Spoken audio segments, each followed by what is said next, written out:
ಹೆಸರು ಬರ್ಕೊಳ್ಳಿ. ನಿಮ್ಗೆ ಒಂದಲ್ಲ ಒಂದಿನ ಅವ್ರ ಅವಶ್ಯಕತೆ ಬರ್ಬೋದು. ಫೋನ್ ನಂಬರ್ ಇಸ್ಕೊಳ್ಳಿ, ಟೀಚರ್ಸ್ ಫೋನ್ ನಂಬರ್ ಇಸ್ಕೊಳ್ಳಿ, ಪಾಠ ಮಾಡಿದಾಗ ನೋಟ್ಸ್ ಮಾಡ್ಕೊಳ್ಳಿ ನಿಮ್ಮ ಒಂದು ಓನ್ ವರ್ಡ್ಸ್ ಅಲ್ಲಿ.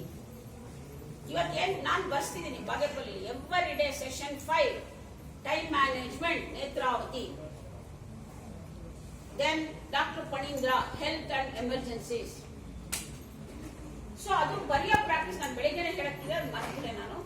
ಸೊ ಒಂದು ಬುಕ್ ಪೆನ್ ಇಟ್ಕೊಂಡು ಎಷ್ಟು ಸಾಧ್ಯನೋ ನಿಮ್ಮಲ್ಲಿ ಅಷ್ಟನ್ನ ಬರೆಯೋ ಒಂದು ಟೆಕ್ನಿಕ್ ಇಂಪಾರ್ಟೆಂಟ್. ಲರ್ನಿಂಗ್ ಸ್ಕಿಲ್ಸ್ ಅಂತ ಏನ್ ಹೇಳ್ತೀವಿ, ಕಮ್ಯುನಿಕೇಶನ್ ಸ್ಕಿಲ್ಸ್ ಅಲ್ಲಿ 3 ಇದೆ: ವರ್ಬಲ್, ನಾನ್ ವರ್ಬಲ್, ಇನ್ನೊಂದಿದೆ verbal, oral, written. Written communication, verbal communication, non verbal communication 3 ಇದೆ.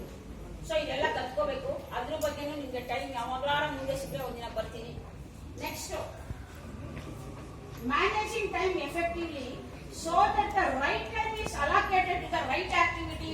ನೋಡ್ಕೊಳ್ಳಿ, ಟೈಮ್ ಮ್ಯಾನೇಜ್ಮೆಂಟ್ ಅಂದ್ರೆ ಮ್ಯಾನೇಜಿಂಗ್ ದ ಟೈಮ್ ಅಂತ ಸಿಂಪಲ್ ಆಗಿ. ಆಮೇಲೆ ಏನ್ ಹೇಳ್ತಾ ಇದ್ದೀನಿ, ಎಫೆಕ್ಟಿವ್ಲಿ ಅದರ ಒಂದು ಅರ್ಥ ಸಂಪೂರ್ಣ ಆಗ್ಬೇಕು, ಎಫೆಕ್ಟಿವ್ ಆಗ್ಬೇಕು. ಇವತ್ತು ನಾನು ಬಂದು ಪಾಠ ಮಾಡ್ತೀನಿ ಅಂದ್ರೆ ಅದು ಎಫೆಕ್ಟಿವ್ ಆಗಿ ಬರ್ಬೇಕು. ಅದು ಎಫೆಕ್ಟಿವ್ ಆಗಿ ಬರ್ಬೇಕು ಅಂದ್ರೆ ನಾನು ಏನ್ ಮಾಡ್ಬೇಕು, ಪ್ರಾಕ್ಟೀಸ್ ಮಾಡ್ಕೊಂಡು ನಾನೇನ್ ಕೇಳಿದೆ ಫಸ್ಟ್ ಬರ್ತೀರಾ ಅಂದ ತಕ್ಷಣ ನಾನು ಯಾವತ್ತೂ ರೆಡಿ ಇದ್ದೀನಿ ಆಸ್ ಎ ಸ್ಪೀಕರ್. ಯಾಕಂದ್ರೆ ನಾನು 97 ಇಂದ ಮಾಡ್ತಾ ಇದ್ದೀನಿ.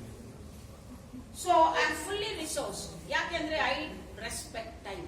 ಟೈಮ್ ಇನ್ನೊಂದು ಏನು ಹೇಳಿಲ್ಲ, ನಾನು ಹೇಳ್ತಾ ಇದ್ದೀನಿ ನನ್ನ definition, time is energy. Time is energy. ಈ ಟೈಮ್ ನ ಕರೆಕ್ಟ್ ಆಗಿ ಫಾಲೋ ಮಾಡಿದಾಗ ನನಗೆ ಇನ್ನೂ ಜಾಸ್ತಿ ಎನರ್ಜಿ ಬರ್ತಾ ಇದೆ. ನನಗೆ ಇವತ್ತು ತುಂಬಾ ಮಾತಾಡೋದ್ರೆ ಇಡೀ ದಿನ ಬೇಕಾದ್ರೂ ಮಾತಾಡ್ತೀನಿ. ಬೇಡ ಮೇಡಮ್ ಅಂದ್ರು ಅಲ್ಲ, ನಾನು ಹೇಳಿದ್ದು ನಾನು ಮಾತಾಡ್ಬಲ್ಲ. ಯಾಕಂದ್ರೆ ಟೈಮು ಅಷ್ಟು ಸ್ಫೂರ್ತಿ ಕೊಡುತ್ತೆ ನಮ್ಗೆ.